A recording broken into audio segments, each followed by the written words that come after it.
ফের দুর্ঘটনা মা উড়ালপুলে দুটি গাড়ির মুখোমুখি সংঘর্ষ, আহত হয়েছেন দুজন। আহতদের এসএসকেএম হাসপাতালে ভর্তি করানো হয়েছে।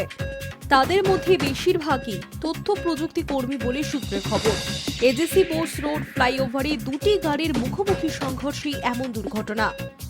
প্রাথমিকভাবে জানা গিয়েছে, সোমবার সকালে কলকাতার পিটিএস থেকে তথ্য প্রযুক্তি সংস্থার কর্মীদের নিয়ে পার্ক সার্কাসের দিকে যাচ্ছিল একটি গাড়ি। বাংলাদেশ হাই কমিশনের কাছে একটি গাড়ি হঠাৎই লেন ভেঙে অন্য লেনে ঢুকে পড়ে।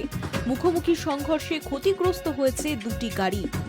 একটি গাড়ি কার্যত দুমড়ে মুচড়ে গিয়েছে। খবর পেয়ে ঘটনাস্থলে পৌঁছয় পুলিশ। রাস্তা থেকে গাড়ি দুটিকে সরিয়ে নিয়ে যাওয়া হয়েছে।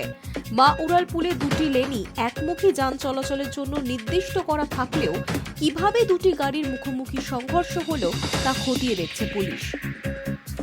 ট্রাফিক পুলিশ সূত্রে খবর, দুটি গাড়িরই গতি বেশি ছিল। যদিও আইটি কর্মীদের গাড়ি চালকদের অভিযোগ, উল্টো দিকের নেক্সন গাড়ির চালক মদ্যপ ছিলেন, তাই গাড়ির গতি নিয়ন্ত্রণ করতে পারেননি। গোটা ঘটনার তদন্তে নেমেছে পুলিশ। দুর্ঘটনার ফলে কিছু সময়ের জন্য মা উড়ালপুল এবং এজেসি বোস রোডে যানজটের সৃষ্টি হয়েছে। Hi news network.